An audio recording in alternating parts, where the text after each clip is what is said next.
오늘 제목의 말씀은 감사가 기적이며 축복입니다. 이런 제목입니다. 한번 제목을 따라합니다. 감사가 기적이며 축복입니다.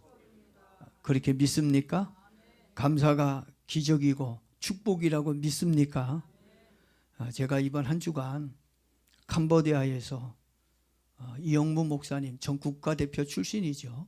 이영부 목사님과 함께 선교사 200명을 초청해서 사모님들에게는 여행을 시켜드리고, 또 우리 선교사님들은 한 10팀이 돼서 각 나라의 이름과 예수 그리스도의 이름을 가지고 시합을 했습니다.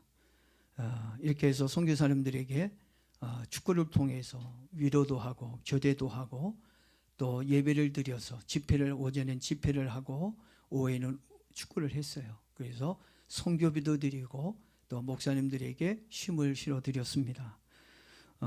그리고 우리 팀이 몇 등을 했느냐? 우리 팀이 4등을 했어요. 우리가 자꾸 이기면 이 선교사님들이 은혜 받고 위로 받으러 왔다가 오히려 실망하고 갈 수 있으니까 좀 져드려라. 그래가지고 우리가 좀 져드렸어요. 그래서 예선전을 통과하고 우리가 봐준 팀이 태국 선교사님들인데 그분들이 1등을 했습니다. 안 봐줬으면 우리가 1등할 수도 있었을 텐데 봐줘가지고. 근데 사실 따지고 보면 실력이 그들이 우리보다 조금 나은 것 같아요. 왜냐하면 선수 출신들도 있고. 그래도 하나님의 은혜로 우리가 4등을 했는데, 이번 월드컵, 지금 월드컵 진행 중에 있잖아요. 우리나라 선수들이 잘해서 옛날 2002년도 4강의 신화를 이룬 것처럼 이번에도 우리 선수들이 잘해서 뭐 우승하면 더 좋겠지만 그래도 4강까지만 해도 좋겠다는 생각을 가져봅니다. 이번에 이영구 목사님이 이제 설교를 이 둘째 날 간증 설교를 하셨는데, 그 간증 설교를 들으면서 제가 많은 은혜를 받았어요. 그래서 그분이 이제 간증한 내용 조금만 여러분들에게 좀 전해드리도록 하겠습니다. 아마 우리 젊은이들은 이영무 선수 모를 거예요. 지금은 목사님이지만 70이 넘으셨어요. 은퇴를 하신 분입니다. 그런데 이 이영구 선수들은 그래도 아는 사람들은 지금 연세가 있는 분들은 알죠? 다 알 거예요. 근데 이 이영구 목사님은, 이영구 선수는 키가, 축구 선수로서 키가 작아요. 164입니다. 아주 작은 키입니다. 키만 작나요? 몸무게도요. 제가 물어봤어요. 목사님 키가 몇입니까? 예, 164입니다. 몸무게는 몇입니까? 선수 때나 지금이나 거의 변함없이 잘 나가요. 57, 55. 이렇게 자기 몸무게는 겨우 55, 56밖에 안 됩니다. 체구도 작고 힘도 없어서 몸싸움도 잘 못해요. 축구 선수는요, 몸싸움을 잘해야 되거든요. 그래야 공을 안 뺏깁니다. 그리고 축구 선수 중에 그 선수의 생명 중에 가장 큰 생명은, 가장 큰 무기는 뭐냐면 달리기예요. 달리기를 잘해야 되거든요. 빠르고 달리기를 잘해야 되는데, 이영부 선수는 100m를 달리는데 몇 m를 달렸냐면, 웃으면서 그분이 그래요. 저는요, 축구 선수 중에 달리기를 가장 못하는 사람 중에 한 사람이었어요. 13초를 뛰었어요. 우리 차범근 선수는 11초인가 10초인가 그렇게 아주 빠르게 잘 뛰는 선수였어요. 힘도 있고 키도 있고 뭐 많이 아주 잘하죠. 근데 자기는 거북이처럼 13초 때를 뛰었다는 거예요. 그래서 어느 날 코치가 오더니, 야 이영무, 너 오늘 100m 기록을 잴 거니까 한번 오늘 열심히 한번 뛰어봐. 오늘 기록 재야 돼. 예, 알았습니다. 그래서 죽을 힘을 내서 뛰었습니다. 여러분, 엄청나게 열심히 정말 목숨을 다해서 뛰었는데 몇 초가 나왔느냐? 놀라지 마십시오.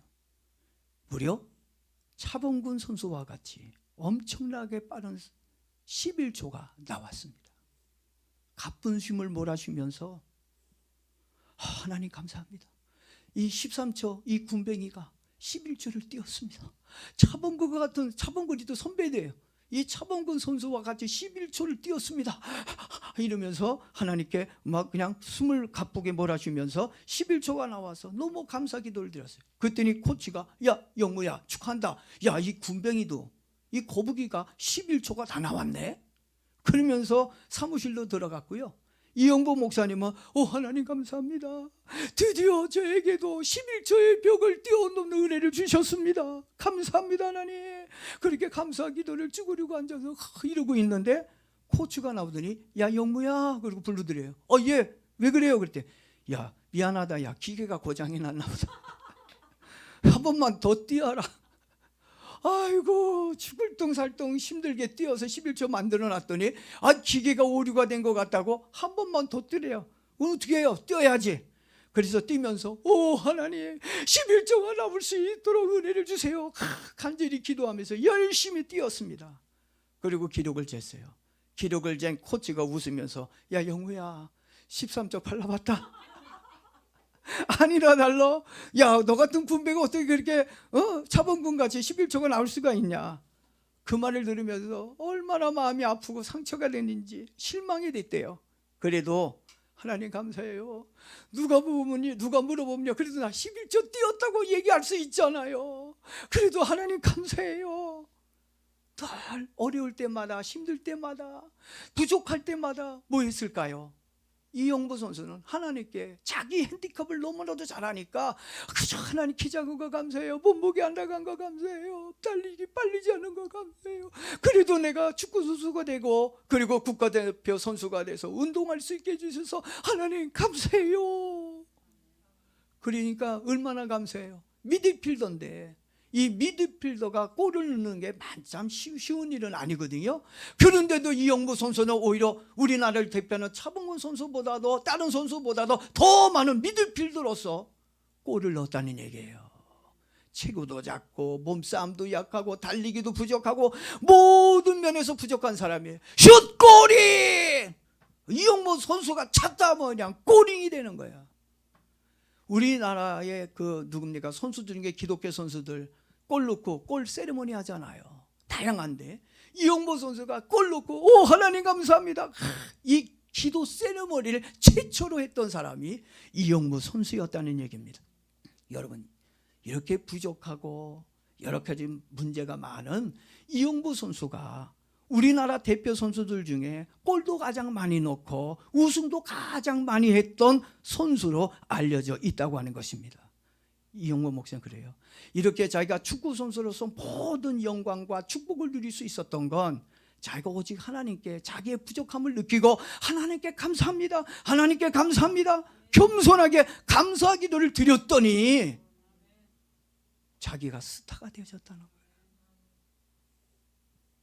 정말 축구 선수가 누릴 수 있는 모든 영광, 모든 축복을 하나님이 주셨다고 고백했다고 제가 들었어요. 여러분들도 문제가 많고 약점들이 많다면 불평과 좌절을 하기보다는 이영보 선수처럼 여러분 하나님께 겸손하게 감사를 많이 하기를 바랍니다. 정말 자기는 감사 기도를 너무 많이 드렸다는 거예요. 우리들도 하나님께 감사하며 산다면 이 감사가 우리에게 축복으로 일어날 거라고 저는 믿습니다. 마귀가 가장 싫어하는 단어가 있어요. 또 하나님이 가장 좋아하는 단어가 있습니다. 마귀가 싫어하는 단어가 뭘까요? 하나님이 좋아하는 단어가 뭘까요? 마귀가 가장 싫어하는 게 뭐예요? 무슨 단어일까요? 감사야. 마귀가 싫어하는 건 감사야. 원망과 불평을 좋아해 마귀는. 하나님이 좋아하는 단어는 뭐예요? 감사합니다. 감사라는 단어를 하나님 가장 좋아합니다. 왜 그럴까요? 아주 간단해요. 그 이유는 여러분 범사에 감사하면 삶 속에 기적이 일어나기 때문에 그렇습니다. 마귀는 여러분이 기적이 일어나는 삶을 사는 걸 원하지 않아요. 하나님은 여러분이 하나님이 주시는 축복 속에서 감사의 기적을 누리며 살길 원합니다. 그러니까 여러분들은 마귀가 싫어하는 감사를 많이 해야 되고 하나님이 좋아하는 감사를 많이 해야 될 줄로 믿습니다. 하나님과 사람 앞에서 감사가 넘쳐나길 주 이름으로 축복합니다. 또한 하나님께서 창조하신 모든 것들을 마음껏 보고 누리고 사용할 수 있음에 우린 감사해야 돼요. 우리 많이 보잖아요. 또 많은 것들 하나님 주신 그 축복들을 우리 누리고 살고 있지 않습니까? 그러니 하나님께 감사해야 된다는 거예요. 어느 목사님이 미국 유학할 때 생활비와 학비가 없어서 막 열심히 아침 저녁으로 반나절 것 없이 공부하고 일하고 공부하고 몸도 마음도 녹초가 되었다는 겁니다. 너무 지치고 힘들어서 이제 공부 그만하자. 모두 다 때려치우고 이제 내가 한국으로 돌아가자, 집으로 돌아가자. 쉬지도 못하고 죽어라 일만 하는 이곳에서 다람쥐 쳇바퀴 돌듯이 짐승과 같이 살지 말고 이제 좀 편하게 살자. 이제 집으로 가자. 한국으로 가기로 결심을 하였습니다. 그래서 남은 학점만 요번 학기만 채우고 떠나기로 이제 결심을 하고 정신병원에 일하러 갔습니다. 정신병원에서 일을 마치고 다른 알바를 가기 위해 급히 뛰어나가고 있는데 누군가가 뒤에서 자기를 부리는 소리에 깜짝 놀라서 뒤를 돌아봤다는 거예요. 정신병자가 이유 없이 감사했습니까? 하고 물어보는 것이었어요. 바쁘고 피곤한데 그것도 다른 사람도 아닌 정신병자가 가는 길을 막고 난도없이 감사했냐고 물어보니까 짜증도 나고 화가 나서 화가 난 목소리로 감사? 무슨 감사요? 하고 물었습니다. 그랬더니 그 정신병자가 자유를 주신 하나님께 감사했느냐고요? 또 다시 물었습니다. 그 말을 들은 목사님이 당황해서 말문이 막혀 아무 말도 하지를 못했어요. 그 정신병자가 계속해서 말을 합니다. 나는 나갈 수 있는 자유가 없어 이 병실에 갇혀 살고 있는데 당신은 자유롭게 들어도 오고 나갈 수 있는 자유가 있으니 그 자유를 주신 하나님께 오늘도 감사했느냐고 물었습니다. 그 말에 코가 찡해지고 가슴이 뭉클해지더니 자신도 모르게 왈칵 눈물과 함께 회개의 기도가 나왔습니다. 사는 게 힘들고 어렵다고 원망과 불평을 했었고 공부를 포기하고 한국으로 돌아가려고 했던 자신의 믿음이 부족하고 어리석었다는 생각에 눈물로 회개를 하였습니다.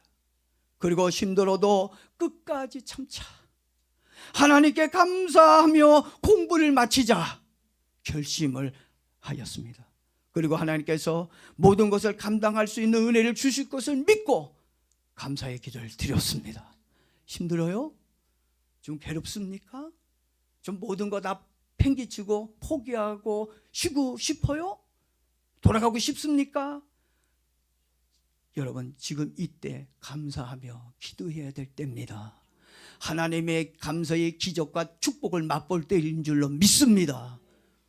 그 목사님은 감사한 마음으로 10년 유학생활을 마치고 한국에 있는 큰 교회 담임 목사로 초청을 받아 멋지게 목회를 잘하고 있습니다. 그때 힘들었다고 감사하지 못하고 불평하고 공부를 포기했더라면 큰 교회에서 목회하는 축복이 있었을까요? 감사가 기적을 만들어내는 축복인 줄 믿기를 바랍니다. 감사하면 버릴 것이 없다고 그랬어요. 감사하면 뭐가 없어요? 버릴 것이 없어요. 디모데전서 4장 4절에서 사도 바울이 믿음의 아들 디모데에게 해준 충고입니다. 바울이 디모데에게 믿음의 아들 디모데야 하나님께서 지으신 모든 것이 선하매 감사함으로 받으며 버릴 것이 없느니라. 누구에게 해줬다고요? 누가? 아니야. 제가 여러분에게 하고 있는 거야. 디모데가 이 바울의 충고를 아멘으로 듣고 순종했습니다. 오늘 여러분들도 하나님이 지으신 모든 거 감사함으로 받은 버릴 것이 없다는 이 말씀 아멘으로 받기를 바랍니다. 정말 그렇게 믿어요? 이 세상 그 어떠한 핍박이나 고난이 온다 할지라도 감사함으로 받으면 버릴 것이 없다는 것입니다. 도리어 화가 뭐가 될까요? 복으로 바뀌는 기적이 일어날 거라고 전 믿습니다. 우리는 감사의 기적을 믿는 사람들이에요. 전 감사의 기적을 믿습니다. 여러분들도 감사의 기적을 믿습니까? 우리 장로님도 감사의 기적을 믿어요? 우리 권사님들 믿고 집사님들 믿습니까? 감사하면 감사하는 대로 그대로 되는 역사가 일어나는 축복이 있습니다. 이런 이야기가 있습니다. 봄은 꽃들로 인해 세상이 아름다워지고, 가을은 각종의 단풍들로 인해 세상이 아름다웠고, 겨울은 겨울대로 하얀 눈이 내려 세상이 아름답다라는 이야기가 있습니다. 물론 사람마다 느끼는 게 다르지요. 생각하는 것이 다를 수도 있습니다만, 봄은 봄대로, 가을은 가을대로, 겨울은 겨울의 아름다움이 있다는 것입니다. 하나님이 만드신 아름다운 세상을 보면서 지금의 환경에 감사하며 사는 저와 여러분 되었으면 좋겠습니다. 우린 자연뿐만 감사하는 게 아니에요. 자연보다 더 많은 은혜, 더 많은 축복이 있습니다. 이 자연뿐만 아니라 더 많은 것들에 감사할 수 있는 마음을 가지고 있어야 돼요. 우리에게는 사랑스러운 가족이 있습니다. 가족 없는 분 있어요? 어제 어디서 자고 오셨어요? 집에서 자고 왔어요? 오늘 여러분들 또 집에 들어갈 겁니다. 그 집엔 누가 있어요? 가족이 있어요. 남편이 있고, 아내가 있고, 자녀가 있고, 부모가 있고, 내 가족이 있다는 게 은혜고 축복입니다. 내 가족을 주신 정말 하나님 감사합니다. 예? 여러분, 가족이 있다는 게 얼마나 큰 축복이 되고 위로가 되는지 몰라요. 여러분, 사랑스러운 가족 감사하기를 바랍니다. 그리고 나와 함께 웃을 수 있는 이웃들이 있기에 감사해야 합니다. 또한 나에게 물질을 제공해 주는 뭐가 있어요? 든든한 직장이 있잖아. 그 직장 때문에 한 달에 꼬박꼬박 내 통장에 뭐가 들어와요? 월급이 들어오지 않습니까? 그러니 나에게 든든한 직장을 주신 그 직장, 하나님 감사합니다. 얼마나 감사한 일입니까? 그리고 말 안 해도 알죠? 제가 무엇에 대해서 또 감사해야 된다고 말할 것 같아요? 말 안 해도 알겠죠? 뭐에 대해서 감사해야 돼요? 지옥에 들어갈 내가, 이 지옥에 들어갈 이 죄인이 예수님 믿고 죄사함 받아서 하나님의 자녀가 되었으니 이것보다 더 큰 감사가 어디 있어요? 저는요 늘 감사하고, 어떨 때 눈물이 날 때는 야, 어떻게 내가 예수 믿었지? 어떻게 해서 내가 목사가 됐지? 야, 어떻게 나 같은 자가 목사가 되고 하나님 자녀가 돼서 하나님을 믿을 수 있을까? 그것만 생각하면 너무 감사해요. 그런데도 우리는 감사보다는 불평이 많은 게 사실입니다. 그래서 사도 바울이 본문 15절과 16절 말씀을 통해 감사의 비결에 대해 우리에게 알려주고 있습니다. 15절 읽어봅니다. 15절 보십시오. 그리스도의 평강이 너희 마음을 주장하게 하라. 너희 마음을 뭘로 주장하라고요? 그리스도의 평강이 너희의 마음을 주장하게 하라고 그랬어요. 그리스도의 평강으로 충만해져야 감사의 마음이 생기게 되어진다는 것입니다. 우리 마음에 뭐가 있어야 감사한 마음이 생긴다고요? 그리스도의 평강이 있어야 돼요. 평강이 있습니까? 평강이 있어요? 정말 예수님의 평강이 얼마나 있습니까? 예수님의 평강이 얼마나 있다면 여러분 마음에 뭐가 있어요? 감사가 생긴다는 얘기입니다. 네? 마음에 무엇이 생겨야 평강이 생긴다고요? 감사가 생기는 거예요. 누구의 평강이? 예수님이 주시는 평강이 내 마음에 있을 때 우리는요 힘들어도 감사합니다. 어려워도 감사합니다. 감사가 나오는 겁니다.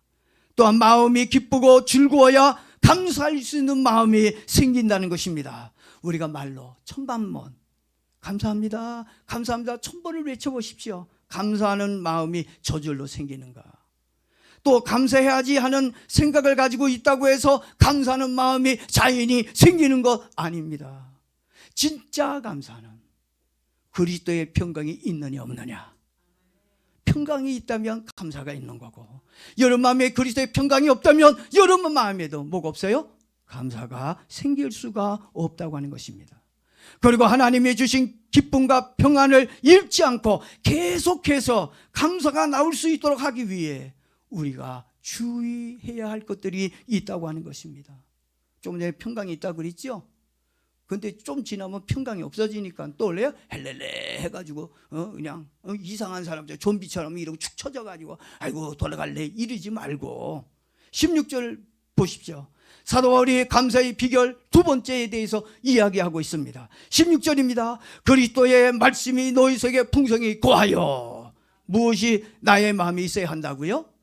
하나님의 말씀. 아까 그리스도의 평강이 너희의 마음을 주장하게 하라고 그랬는데 아무리 골백번 주여 감사합니다 해도 진짜 참 감사가 나오려면 그 안에 뭐가 들어가야 돼요? 하나님의 말씀이 들어가야 된다고 하는 겁니다. 하나님의 말씀이 영이고 평안이고 기쁨이고 축복이고. 그러니 하나님 말씀이 없는데 어떻게 기쁨이 생겨 평강이 생겨 감사가 나올 수가 있느냐고요. 그리스도의 말씀이 내 마음에 풍성하게 채워져야 우리가 기뻐하고 감사할 수 있다는 것입니다. 근데 우리가 감사를 잘 못해요. 원망은 쉬운데 불평은 쉬운데 좌절하기는 쉬운데 기뻐하고 감사하기는 쉽지가 않아요. 왜 그럴까요? 감사 못하는 이유가 어디에 있을까요? 여러분 잘 생각해 보세요. 왜 내가 감사가 부족한가? 왜 내가 감사할 수 없는가? 이유가 있습니다. 뭐가 없어서 그래요? 무엇이 없어서? 돈이 없어서? 건강이 없어서? 쉬는 시간이 없어서? 아니, 착각하지 마세요. 뭐가 없어서 그래요? 장로님 뭐가 없어서 그렇다고? 말씀이 없어서 그래. 뭐가 없어요? 하나님의 말씀이 내 안에 없기 때문에. 그래서 우린 좌절하는 거야. 그래서 힘이 든 거야. 하나님의 말씀은 있으면 아멘 믿습니다 하고 우린 다 견뎌냅니다. 다 승리합니다. 하나님의 말씀이 나의 마음에 있다면 나쁜 환경이 온다 할지라도 견디고 이겨낼 수 있습니다. 왜냐하면 하나님의 말씀은 어려움을 헤쳐나갈 수 있는 지혜와 견딜 수 있는 기쁨과 믿음을 제공해 주기 때문입니다. 그래서 성도는 무엇으로 채워야 한다고요? 뭘로 채워요? 왜 돈으로 채우려고 그래? 근데 왜 세상의 것으로 채우려고 그래? 세상 거와 돈과 그때뿐이야. 세상의 것은 그때 잠깐 기쁘지 참 기쁨이 없어. 하나님의 말씀이 여러분의 삶을 행복하게 만들 줄로 믿습니다. 그래서 뭘로 채워야 돼요? 말씀으로 채우려고 노력을 좀 해봐. 말씀으로. 말씀은 안 채운 거 자꾸 세상적인 걸로 채우려고 하니까 맨날 허기진 거야. 맨날 불안한 거야. 여러분들이 하나님의 말씀으로 채우면 하나님은 무엇으로 채워질까요? 여러분, 하나님의 말씀으로 여러분을 채우면 하나님은 여러분을 감사로 채울 거라고 믿습니다. 감사가 채워지는 기적이 여러분에게 일어나야 됩니다. 그래서 하나님의 말씀으로 풍성하게 채우라고 권면해 주고 있는 거예요.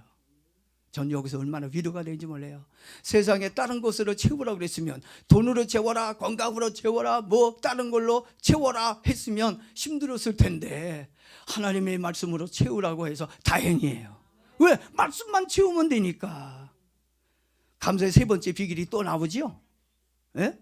우리가 하나님께 받은 기쁨과 감사를 유지해야 되는데 유지를 못해. 받으면 뭐 할 거야? 돈만 벌면 뭐 할까? 다 쓰고 없어지는데 주머니에 구멍이 났는데 이번에도 캄보디아 호텔 앞에서 선교사님 한 분이 소매치기가 와가지고 호텔 바로 앞에서 밤인데요. 이제 다 끝나고 숙소로 들어오고 있는데 이 소매치기가 와가지고 주머니에 손을 넣어가지고 끈이 뭐 갔대. 끈 내려와서 보니까 뭡니까 그 VCR이라 그래요? 그거 가지고서 누군가 찾아내고 있더라고요. 여러분, 우리 하나님 주신 축복, 은혜 유지해야 됩니다. 16절 하반절에서 사도 또 바울이 또 계속해서 이야기를 합니다.